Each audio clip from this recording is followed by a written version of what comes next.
ওগো, তোমার কি খুব কষ্ট হচ্ছে? আমাকে ঠিক করে বলো না গো। কি বলবো গিন্নি, ভেতরটা কেমন যেন হচ্ছে, আমার একদম ভালো লাগছে না। তোমাকে ছেড়ে যে আমি ডাক্তার ডাকতে বের হব সেই ভরসাও পাচ্ছি না। এখন যদি এই সময় কেউ থাকতো তাহলে যে খুবই ভালো হতো। এই বৃষ্টির সময় তোমাকে ডাক্তার ডাকতে যেতে হবে না গিন্নি, না হলে তোমারও ভিজে শরীর খারাপ করবে। আজকে রাতটা কাটাতে দাও, আমি ঠিক সুস্থ হয়ে যাব। না না, তোমাকে এভাবে রাতের বেলায় অসুস্থ শরীরে ফেলে রাখা ঠিক হবে না। তুমি বরং একটুক্ষণ অপেক্ষা করো। আমি বরং একবার বুড়িমার সাথে দেখা করে আসি। উনি হয়তো কিছু ওষুধ দিতে পারবেন। বুড়িমার ওষুধ খেলে আমি এক্ষুনি সুস্থ হয়ে যাব, কিন্তু তোমাকে যেতে দিতে মন চাইছে না এই বৃষ্টির মধ্যে। না গেলেও তো কোনো উপায় নেই, আমাকে যে যেতেই হবে। তুমি কিন্তু খাট থেকে নামবে না। আমি এই যাব আর এই আসবো।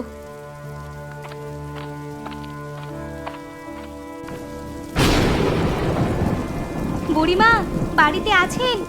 একবার দয়া করে বেরিয়ে আসুন না, আমার খুব জরুরি দরকার ছিল। এ কি বৌমা, তুমি এই বৃষ্টির মধ্যে এখানে কি করছো? কি হয়েছে তোমার? বুড়িমা, আপনার ছেলের খুব শরীর খারাপ, সকাল থেকে জ্বর আর ছাড়ছে না। আপনার কাছে কিছু ওষুধ থাকলে দিন না। সে কি বৌমা, তাহলে তো আমাকে এক্ষুনি ওখানে যেতে হয়। চলো চলো।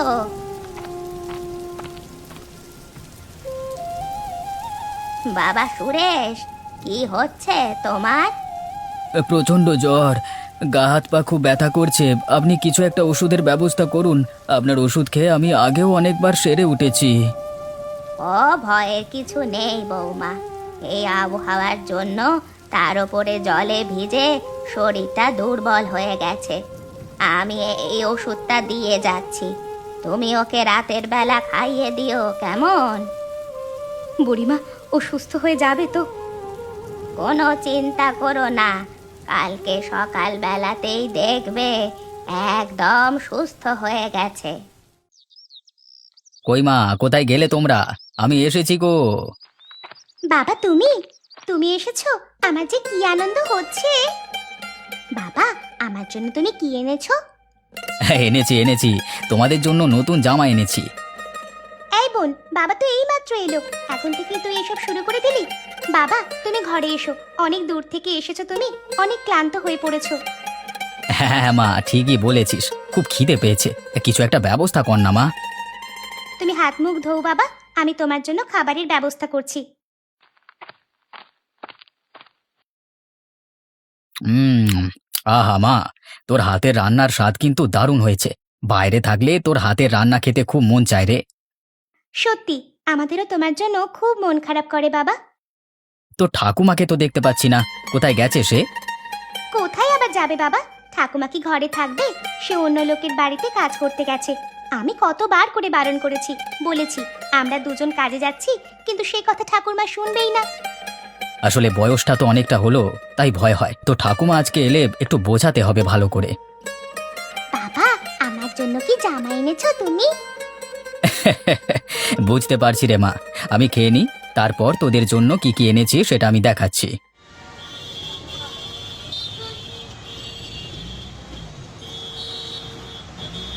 এভাবে ফুটপাতে বসে জিনিসপত্র ফেরি করবার কোনো মানে হয় না। আমি বরং একটু বাজারের দিকে যাই। মরে গেলাম, আমাকে কেউ বাঁচাও, আমি মরে গেলাম, খুব খুব লেগেছে আমার, দয়া করে কেউ আমাকে বাঁচাও। আরে ছেলেটাকে গাড়িতে ধাক্কা মেরে দিয়ে চলে গেল, কি বাজে ড্রাইভার রে বাবা। আরে ওর হাত পা কেটে যে রক্ত বেরোচ্ছে, চলো চলো ওকে হাসপাতালে ভর্তি করতে হবে। হ্যাঁ হ্যাঁ, এক্ষুনি ছেলেটাকে হাসপাতালে ভর্তি করতে হবে, না হলে হিতে বিপরীত হবে। কই ভাই সুরেশ, কেমন আছিস রে ভাই তুই? কোথায় তোমরা সব? আরে শ্যামল দা যে, তা তুমি কবে এলে? কালকে তো তোমাদের বাড়িতে গেলাম, তোমাকে তো দেখতে পেলাম না। না না, আজকে সকালেই আমি এসেছি গো বৌদি। মায়ের মুখে শুনলাম সুরেশের শরীরটা একটু খারাপ, তাই জন্য সুরেশকে দেখতে এলাম। তুমি ঘরে এসো দাদা, ও শুয়ে আছে। আরে সুরেশ, কেমন আছিস তুই এখন? শরীর এখন কেমন লাগছে? এখন আগের থেকে অনেকটা সুস্থ। বুড়িমা না থাকলে হয়তো আমি উঠতে পারতাম না। তুই তো জানিস, মা অনেক দিন থেকেই আয়ুর্বেদিক ওষুধ করেন, সেই ওষুধ আমরা তো ছোট থেকেই খেয়েছি।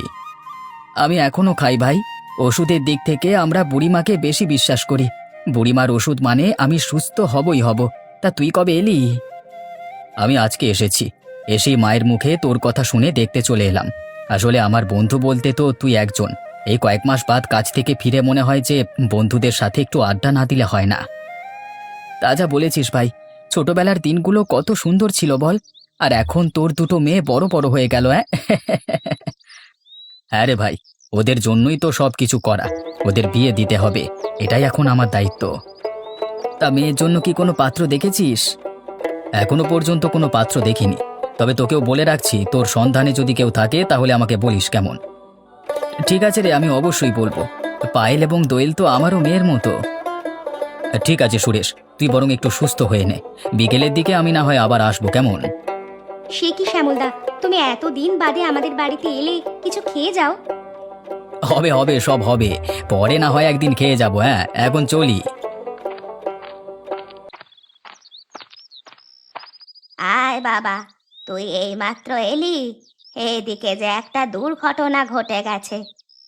কেন, আবার কি হলো? কারোর কিছু হলো নাকি? পায়েল দোয়েল কোথায়? ওরা ঘরে আছে, রান্না বান্না করছে। শোন না, তুই নিতিনকে চিনিস তো? হ্যাঁ, চিনবো না কেন? কেন, তার কিছু হলো নাকি? নিতিন আজকে শহরে গিয়ে গাড়ির ধাক্কা খেয়ে হাসপাতালে ভর্তি হয়েছে রে। সে কি কথা? এ যে অত্যন্ত খারাপ খবর। তুমি কোথা থেকে জানলে? আমাকে শহরের একটা লোক এসে বলে গেছে। তুই এক কাজ করবি বাবা, তুই একবার হাসপাতালে গিয়ে নিতিনকে দেখে আসবি। সে তো অবশ্যই, দেখে তো আসতেই হবে। ছেলেটার তিন কুলে কেউ নেই। হ্যাঁ রে বাবা, যদি সেরকম দেখিস তাহলে ওকে নিয়ে আমাদের বাড়িতে চলে আসবি। ঠিক আছে মা, তুমি তাহলে আমাকে তাড়াতাড়ি দুটো খেতে দাও। আমি খেয়ে দিয়ে হাসপাতালে চলে যাই। আরে নিতিন, কি করে হলো এসব? কাকা, আপনি এখানে? হ্যাঁ, তোমার কথা শুনে আর থাকতে পারলাম না। ওদিকে পায়েল মন খারাপ করে বসে আছে। তুমি কি রাস্তা দেখে পারাপার হওনি? আসলে গাড়িটা যে অত জোরে আসবে সেটা আমি ভাবতে পারিনি। নিজের খেয়ালবশত রাস্তা পারাপার করতে গেছি, আর এই অবস্থা হয়েছে। আমি তো হাসপাতালের সাথে কথা বললাম, তোমাকে তো এক্ষুনি ছুটি দেবে। তুমি আমার সাথে চলো। তোমার ঠাকুমা বারবার বলছেন তোমাকে নিয়ে আমাদের ঘরে যেতে। আমি এই কথাটাই সেই থেকে ভাবছিলাম যে আমি কি করে একা বাড়ি যাব। দুজন ভদ্রলোক আমাকে হাসপাতালে ভর্তি করে দিয়ে যান। সত্যি আমি খুব চিন্তায় ছিলাম। তোমার চিন্তার কোনো কারণ নেই। তোমার ঠাকুমা আর পায়েল আছে তো, ওরা তোমাকে ঠিক সুস্থ করে দেবে। তা তুমি কিসের কাজ করো বাবা? আমি ফেরিওয়ালার কাজ করি। না না, তোমার মতো একজন জোয়ান ছেলের পক্ষে এইসব কাজ ঠিক না। তুমি ঠিক হয়ে নাও, আমি তোমাকে কারখানায় কাজে ঢুকিয়ে দেব। ভালো করে মন দিয়ে কাজ করবে, তাহলে দেখবে ভালোভাবে উন্নতি করতে পারছো। ঠিক আছে কাকা, আপনি যেটা বলবেন সেটাই হবে। হ্যাঁ, এখন চলো, তোমাকে নিয়ে বাড়ি যাই। সকাল থেকে তো কিছুই খাওয়া হয়নি, তোমার কিছু খেতে হবে তো। ঠিক আছে মা, তোমরা ভালোভাবে থাকো। আমি নিতিনকে নিয়ে কাজে চললাম। এখানে থেকে ওর কাজ হবে না। ও আমার সাথে কাজে চলুক, ওর জীবন একদম পরিবর্তন হয়ে যাবে। হ্যাঁ বাবা, ভালো করে মন দিয়ে কাজ করিস, আর তাড়াতাড়ি কাজ করে ফিরে আসিস। না হলে পায়েলের আবার তোর জন্য মন খারাপ হবে। ঠাকুমা, তুমি যে কি বলো না। ঠিক আছে মা, তোমরা তাহলে থাকো, আমরা এলাম, কেমন?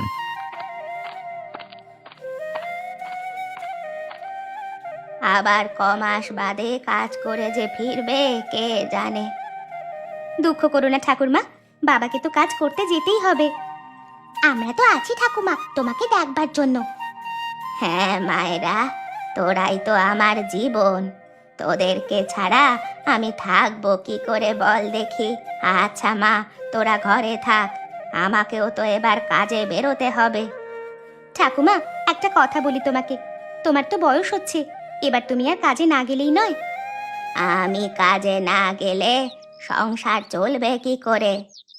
বাবা তো কাজ করে টাকা পাঠায় ঠাকুমা, আর একান্তে যদি তোমার কোনো কাজ থাকে সেগুলো আমরা করে দিয়ে আসছি। তোমার এই বয়সে খাটাখাটনির কোনো প্রয়োজন নেই। আমি যতদিন কাজ করতে পারি করি না, তারপর তো তোরা আছিস আমার সেবা করার জন্য।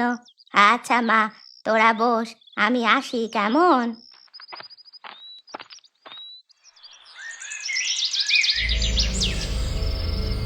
এই রাস্তা দিয়ে এই বুড়িটা প্রত্যেকদিন যাতায়াত করে। আজকে যে করি হোক ওই বুড়ির কাছ থেকে সমস্ত কিছু হাতিয়ে নিতে হবে, না হলে বুড়ি প্রতিদিন পার পেয়ে যাচ্ছে। ওই যে বুড়ি যাচ্ছে, আজকে ওর কাছ থেকে সমস্ত টাকা কেড়ে নেব। এই তো আমার কাজ শেষ, এবার বুড়ির কাছ থেকে টাকা করি হাতিয়ে নিয়ে কেটে পড়ি। ঠাকুমা, তোমার এই অবস্থা কি করে হলো? তুমি কালকে রাস্তাতে অজ্ঞান হয়ে পড়েছিলে। পায়েল, কালকে কাজ থেকে ফেরবার সময় হঠাৎ আমার মাথার পেছনে কে একজন আঘাত করলো। তারপর আমি অজ্ঞান হয়ে যাই। বুড়িমা, তুমি কি তাকে দেখতে পেয়েছিলে? না রে বাবা সুরেশ, তার মুখটা আমি দেখতে পাইনি। দেখতে পেলে নিশ্চয়ই চিনতে পারতাম, কিন্তু হঠাৎ আমাকে এভাবে আক্রমণ করলো কেন? তুমি কি টাকা পয়সা সাথে করে নিয়ে আসছিলে? সে তো আসছিলাম বাবা, তাহলে কি? লোকটা যেই হয়ে থাকুক না কেন, সে সারাক্ষণ তোমার উপর নজর রেখেছিল অনেক দিন ধরেই। কালকে সন্ধেবেলায় সুযোগ পেয়ে তোমার উপর আক্রমণ করে তোমার সব টাকা চুরি করে নিয়ে চলে গেছে। টাকা নিয়ে যাক, তাতে দুঃখ নেই, কিন্তু তাই বলে ঠাকুমাকে এভাবে মারবে, সেটা আমি কিছুতেই মেনে নিতে পারছি না। হ্যাঁ দিদি, তুই ঠিকই বলেছিস। ঠাকুমা আমাদের জন্য অনেক কিছু করেছেন। সেই লোক যেই হয়ে থাকুক না কেন, আমরা তাকে খুঁজে বের করবই। কিন্তু মায়েরা, তোমরা দুই মেয়ে মিলে কি করবে? কে যে এ কাজ করেছে তার তো কোনো প্রমাণ নেই। প্রমাণ থাক আর নাই থাক কাকা, আমরা তাকে খুঁজে বের করবই। তুমি আমাদের সাহায্য করবে তো? অবশ্যই করব। বুড়িমা আমার বিপদে আপদে অনেক পাশে থেকেছেন। আজকে যখন বুড়িমার দুই নাতনি একটা বেয়াদব লোককে শায়েস্তা করবার পরিকল্পনা করেছে, তখন আমি না থাকলে হয়? বল, কোথা থেকে শুরু করব? তোরা এসব করতে যাস না মায়েরা। বুড়িমা, আপনি কোনো চিন্তা করবেন না, আপনার সেবা করবার জন্য আমি সব সময় থাকব। ওরা যা করছে করতে দিন, আপনি আটকাবেন না। ওই বদমাইশ লোকটাকে শায়েস্তা করা প্রয়োজন। দিদি, তাড়াতাড়ি এদিকে আয়, দেখে যা এখানে কি পেয়েছি। কি পেয়েছিস তুই? এই দেখ, এই ঝোপটার পাশে কতগুলো পোড়া বিড়ি পড়ে আছে। তার মানে লোকটা এখানে বসে বসেই বুড়িমাকে লক্ষ্য করত। ঠিক বলেছো, একটু ভালো করে লক্ষ্য করে দেখো তো, ঝোপের পাশটা দিয়ে একটা হালকা পায়ে চলা পথ আছে। যদিও ভালো করে বোঝা যাচ্ছে না, তবুও বলা যায় যে এই পথ দিয়ে কেউ বা কারা আসা যাওয়া করত। ঠিক বলেছিস পায়েল, তাহলে চল এই পথ ধরে এগিয়ে গিয়েই আমরা দেখি পথটা কোথায় নিয়ে যায়।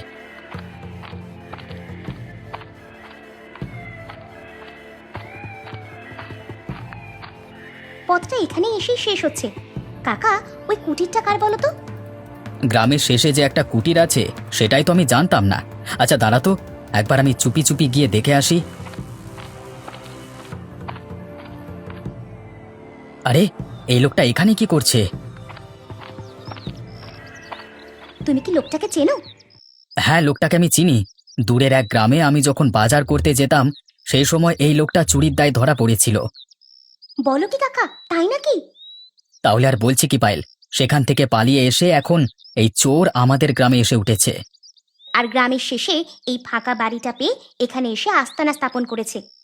ঠিক তাই, আমি নিশ্চিত এই লোকটাই বুড়িমাকে একা পেয়ে আক্রমণ করেছে। এখন একে কিভাবে শায়েস্তা করা যায় বলতো? দাঁড়াও কাকা, আমার মাথায় একটা বুদ্ধি এসেছে। সেই বুদ্ধি মতো তোমাকে কাজ করতে হবে। বাড়িতে কেউ আছেন? কেউ কি আছেন বাড়িতে? একবার দয়া করে বেরিয়ে আসবেন। কে কে এসেছেন? কি চান? শুনলাম নাকি এখানে একজন সুপুত্র থাকে। আসলে আমি বিয়ের প্রস্তাব নিয়ে এসেছি। বিয়ের প্রস্তাব? তাই নাকি? তা আসুন আসুন, ভেতরে আসুন। না না, ভেতরে যাব না। তা সেই সুপুত্র কি আপনি? দেখে তো আপনাকেই মনে হচ্ছে। কি সুন্দর গড়ন, হ্যাঁ, মুখটা একদম ভাজা সুস্বাদু পরোটার মতো। আপনাকে দেখি আমার পছন্দ হয়ে যাচ্ছে। না মানে ওই আর কি, আমি সেই সুপুত্র। তা হঠাৎ আমার কাছে, মানে আমার ঠিকানা কোথা থেকে পেলেন? আর বলবেন না, ঘরের মেয়েটার জন্য একটা ভালো পাত্র খুঁজে পাই না। শেষে কালকে রাতে ঘুমাতে গিয়ে ঘুমের মধ্যে কে যেন আপনার ঠিকানাটা দিয়ে দিল। সেই জন্যই তো আমি এখানে এলাম। ওপরওয়ালা এই ঠিকানা আপনাকে দিয়েছেন। আপনি কোনো চিন্তা করবেন না, আপনার মেয়েকে আমি রানীর মতো করে রাখবো। তা বাবা, তোমাকে তুমি করি বলছি। হ্যাঁ, তোমার কি করা হয়? উপস্থিত বাইরে টুকটাক কাজ করা হয়, মানে বেশিরভাগ কাজই রাতের বেলায় হয়, আর দিনের বেলাটা আমি একটু ঘুমাই। এই মাস গেলে একটা ভালো টাকা, সাথে কিছু গয়নাগাটিও জোগাড় হয়ে যায় আর কি। অতি উত্তম, অতি উত্তম। তা বাবা, তোমাকে আমার খুব পছন্দ হয়েছে। কিন্তু আমারও তো একবার মেয়েকে দেখা দরকার, তাই না? হ্যাঁ অবশ্যই। তুমি কি আজই যেতে চাও? তাহলে চলো আমার সাথে।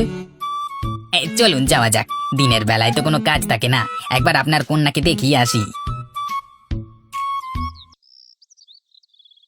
কই রে পায়েল মা, এই দেখ তোর জন্য সুপাত্রকে একেবারে ধরে নিয়ে এসেছি। কই রে, তাড়াতাড়ি বেরিয়ে আয়। হবু জামাই বাবাজি কি এখানে দাঁড়িয়ে থাকবে নাকি? এই মেয়েকে আমার খুব পছন্দ হয়েছে। আরে তুমি তো এখানে দাঁড়িয়ে দাঁড়িয়েই মেয়ে দেখে ফেললে। চলো চলো, ঘরে চলো, তোমার জন্য অনেক কিছু আপ্যায়ন করা হয়েছে, সেসব না খেলে কি হয়? আসুন, আপনি ঘরে আসুন। চলুন চলুন, হ্যাঁ, মেয়ে আমার সেই কখন থেকে খাবার দাবার নিয়ে বসে আছে। বেশি অপেক্ষা করলে যে খাবারের স্বাদ ভালো থাকবে না বাবা।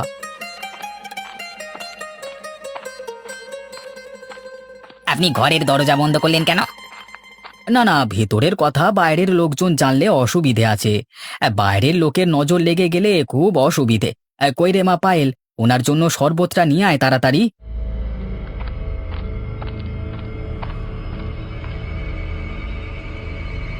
নাও বাবা, তুমি এবার শরবতটা একটু তাড়াতাড়ি খেয়ে নাও, তোমার জন্য অনেক খাবার বাকি আছে। হ্যাঁ হ্যাঁ, এই যে খাচ্ছি। ওরে বাবা, আমাকে কি খাওয়ালে গো তোমরা? আমার যে গলা মুখ সব জ্বলে যাচ্ছে। ওরে বাবা, আমাকে একটু জল দাও, একটু জল দাও আমাকে। আরে তোমার সাথে বোধহয় ইয়ার কি করছে, হ্যাঁ তাই না মা পায়েল? কেমন লাগে? বুড়িমাকে মাথায় মেরে অজ্ঞান করে দেওয়ার সময় মনে ছিল না? ওরে বাবা রে, এটা ইয়ার কি? মনে হচ্ছে খান 50 লঙ্কা পিষে এই জলের মধ্যে দেওয়া হয়েছে। ওরে বাবা, মুখটা জ্বলে যাচ্ছে, একটু জল দাও না, না হলে মরে যাবো। তার মানে এই সমস্ত কিছু চক্রান্ত? চক্রান্ত করে চুরি তুমি শুধু একাই করতে পারো, আমরা পারি না? না রে, তোর জন্য তো এখনো খাবার বাকি রয়েছে।